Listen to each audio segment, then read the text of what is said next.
Hey guys, what's going on? It's Liam Jenkins Sim Racing here, and today bringing you a brand new series. The Green Flag podcast is coming, but for now I've had this idea, and the iRacing Season 3 is about to come to an end. Season 4 just on the horizon after week 13, so I thought, you know what, why not go for the Pro Series? I'll be Class A and Oval by the time the actual promotions happen, and right now you're taking a look at my road. I'm Class C at the moment, and I ran my safety to 2.0 at the time of this race, so I entered a skip barb race. I thought before week 13's over I will try and push to get that B license, to get to 3.0 safety and push my way to the front. Now as you can see, I'm just trying to get a slipstream here. I've got two different views. A third box down the bottom is for something special later on, and all the stats around the outside. I'll do one of these perhaps maybe every other race I do, but right now I had got a lightning start, you could probably see, and rocketed my way into the top 4. Now trying to take a look, I knew I could get a good slipstream through here over the apex. Look to the inside, the guy surrendered it very smartly. I was only going to end in contact through there, almost hit the man in front, and of course Ross Watson trying to pull away in the lead. But I think this series is going to be very cool. I want to try and make it to the Pro Series in either the road or the oval. Both should be entertaining because I feel that oval is my speciality of the two.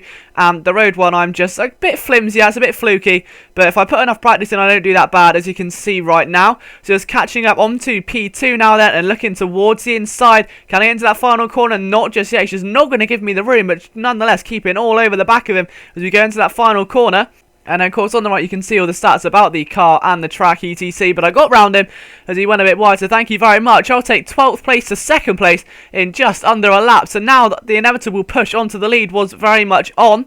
You now join us on lap 7 as we quickly cut to the chase, quite literally. As we now try and chase down Russ Watson. He goes off the track there, catches a bit of gravel, comes right across. I have to brake so hard, almost hit him. But luckily keep my car on the track, but more importantly, take the lead of the race. You can see Ross trying to hunt me down right now, but that wasn't going to stop me. I had the lead of the race. It was on lap 7. It was an 18 lap race. All I had to do was keep the car on the track and mind the fuel limit. I was on 2.1 gallons of fuel. Lasted for roughly 22 laps. Once you get going, I think it brings you about a lap underneath what you should if you push to the limits. Now we're taking a look out here. It's a triple view. That's where that third box comes in. Of, I believe it was Marcus Silveira as he tries to catch me in the see that red and white car behind. You can already see the results on the left hand side. I did come 2nd, but right now you're about to see why. This was one of the most entertaining battles that I've seen in iRacing. I was debating this idea at the time, and I thought, you know what, this battle may as well just seal the deal for me because it was absolutely incredible. So you've got 3 different angles here of what's going on. I'm currently in the lead. You can see he's got a bit of a run there going in towards that left hand. Let's see if he can try and pull something out of the bag around the outside. It's going to be very risky, but he will have that inside line for the next corner. I try and hold on, and nothing comes of it yet. You've got all the way to the end of the race full of action. So let's just kind of savour the moment. So yeah, I'm just going to quickly talk a bit more about this series as you can watch this battle. But yes, this is a Road to the Pro Series, as we've said. 2.0 was my rating before the race, 2.18 at the end of it. For me now, this isn't about getting wins until the start of next season. It's going to be mainly just trying to get to that 3.0 rating so I can get to Class B. When I hit there, I'll focus mainly on the oval side of things with the Dallara IndyCar and the Class A normal series. Of course, the Class A normal series will go in towards those points to getting into the top split. Once you get into those kind of top 25, you can make your way into the Pro Series, and once you're there, then the real stuff begins and you can try and push for a World Championship license. So we'll have to see what happens in that term. But on the road front, the main car I will be competing in is the one you're taking a look at now, the Skip Barber or the Star Mazda, possibly the Grand Am, or just about everything in between, to be honest. The road one really is open for me, but I really do like running the Star Mazda and the Skip Barber. And I think the main reason I like running these Skip Barbers, you can see myself there, I'm trying to really battle now with Marcos. But I really like it because I feel comfortable in it. You can push the car to the limits, and you know it's very much of a handful, I think. It's quite a hard car to get the hold of. But once you get the gist of it and you get that setup nailed around a certain track, Lime Rock for me is a favourite. Who's going over the crest of that hill, you can really dance the back end out, and it really just does feel fantastic. When you've got that car in the zone, you know how far to push it. You know how far it's going to push back at you. You know, you bite the apex is going to come right back at you, and you know when the back end's going to step away, etc, so on and so forth. But it's a really fun car to drive, and I've taken the majority of my wins in my iRacing career from the Skip Barber, so I thought I want to continue that trend and next season go flat out in trying to clinch a championship. I'm currently in Division 8 because I kind of gave up halfway through this season with obviously the podcast coming on and college starting again. And I thought, you know what, let's try and go back and see what we can do. So approaching now almost the end of the race, still side by side, coming down that start finish straight. Just couldn't quite anything yet though, as he got such a better run off that final corner than I did.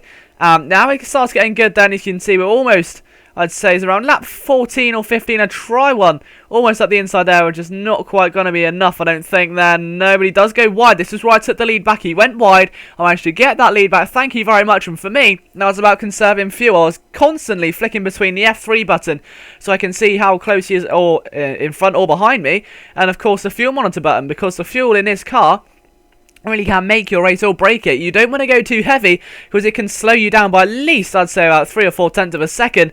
But if you go too light, like the mistake I've done, you have to be constantly watching your fuel gauge, making sure that you're trying to save fuel, maybe not revving up the engine too high, maybe just giving it a little bit less throttle going down the straight. And by doing that, this is actually how Marcos caught me. If it wasn't for me trying to save fuel early on, I wouldn't be in this situation. I'd be around 2 or 3 seconds up the road. But because I tried to save fuel, and well, it didn't really work to say the least, but I tried to ease off a bit, and it, unfortunately for my sake, allowed Marcos to catch right up to me. Looks now to the outside, got a bit of a wobbly exit, and alongside he comes, and look at that view. He just goes straight past me into the final corner. Nothing I could do, even if I wanted to, except for kind of slip back in, wait for him to go wide, which he didn't do. Bit wobbly over the apex, but nonetheless, we carry on. So yeah, it's been a very good battle so far. I just want to get some feedback from you guys as well on whether you like this video or no. I know that it's a bit of a tall order. I'm not sure if you like the style with the whole green checkered flag box things or the way the video is laid out. If you like the way it's laid out, please let me know, because it took a lot of time to try and get this all sorted tonight. And it actually involved me kind of prioritising this over college. So yeah, if you like it, let me know. If you don't, then tell me how to improve it. I'd love to hear your suggestion. This is your series just as much as it is mine, and I really want to try and push towards that Pro Series this season. Well, providing I'm not commentating on it anyway. But, you know, I think the roadside, I'm probably not going to get there. I'll probably be looking to get to the Class A Formula 1 League. And then, of course, in the ovals, on the other hand, I think that my chances are more realistic. They're obviously still not great, but I'm more of a consistent conserved driver when it comes to ovals. I won't go for something stupid. I'll just kind of wait and bide my time. I'll quite happily sit 16th for an entire race if it meant that I'd just pick up the damages from wrecks and, you know, kind of be the opportunist driver. That's my kind of style in the ovals, and it's what I almost prioritise when it comes to that field of work. And it's where I feel most strongest. If I can just sit back in the midfield the entire race, pick up a drafting buddy, just sit with him the entire, 40, 50 laps or so, make a few risky pit stops and come back out, or maybe take a top 10, then I'm quite content with doing that. And that's all it takes in ovals, just consistency. You don't want to go throwing anything away. Almost as like it is in road, but of course it is a little bit more tense. And talking of tension, I actually did lose the TV feed at this time. I don't think the whole replay saved, so I made a cheap logo, which should be about 2 minutes in Photoshop. But down the bottom you can see the 2 onboard cameras of us two going side by side, hammer and tong. And it gets very tense towards the end, and unfortunately I'm going to kind of ruin the ending before it occurs now.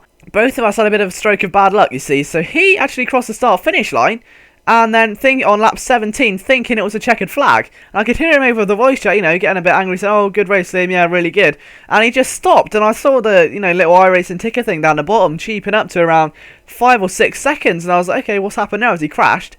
And then next thing I know, he's like going, "Oh no, race isn't over," sort of thing, my bad. So he came forward, and then it hit final part into the final lap, and I ran out of fuel. Yeah, so fuel saving did not go to plan. I ran out of fuel. I limped across the start-finish line, limp being the primary word. I think I literally died on the straight, so I was just hoping that my car would roll to the finish line. And as you can see, I think this is going to be the bit where I lose it now. Or very close to it anyway as you come towards the ending. But nonetheless, it was a very big shame for me, I think. I was hopefully gunning for a victory. First race back in the Skippies on the final week of the season. Would have meant a lot to take a victory there and give me a real boost going into this. But the main thing I can take away from this race is that I've got that plus 1.8 safety rating, and it's just not too far away now to get to 3.0. But obviously there is that looming danger of week 13, but it may take a few risks in there if I want to try and get this back up, because I don't think I'm going to make it by just doing Skippy race after Skippy race. But nonetheless, we took a second place on our return to the Skip Barbers, and that's all you could ask for, to be honest. Couldn't really gun for much more than that. So from me, Liam Jenkins, it has been, well, you can see my car limp to the finish line now. It's been, I think, a very successful first episode. I hope you all like it, guys. If you do like it, please leave a like and a comment. Let me know what you think of the style of it. Maybe I should go for more of a race commentary. Maybe I should just go for a more annotational commentary. Or maybe I should go for something a little bit different. You can see my car limping across the finish line from the cockpit view. Always a stunning way to finish a job. But yeah, so if you liked it, please let me know. And I'll see you hopefully next time. The Green Flag podcast is, well, provisionally filmed. We've got the script done, so just waiting for the everything to be finalised. Then we can get on that one and tell you guys who won the F1 2012 giveaway. But until then, my name is Liam Jenkins, and I'll see you next time for episode 2 of the race to the Pro Series. Goodbye for now.